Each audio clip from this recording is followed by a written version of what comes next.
এটা কি তোমাদের এখানে? মাগো, এটা ভাঁড় বৌদি। তোমরা এইসব জিনিস বাড়িতে রাখো? এইসব আমাদের বাড়িতে ডাস্টবিনে পড়ে থাকে। দেখো বৌদি, আমরা তো গরিব, তাই এর থেকে ভালো কোনো কিছু আমাদের আর নেই।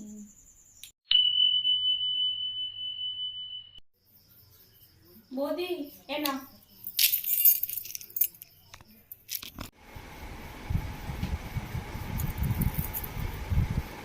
মা, তুমি আমায় এগুলো দিলে? এত সোনা! এই সোনাগুলো কত দাম হবে? আমিও না এই সোনাগুলো কোনো দিন দেখিনি। এত সুন্দর সোনা! তুমি এইসব দেখেছো কোনোদিন? এটার দাম কত জানো? প্রায় 25 লক্ষ টাকা। আমার দাদা বোকায় তোমাকে বিয়ে করেছে।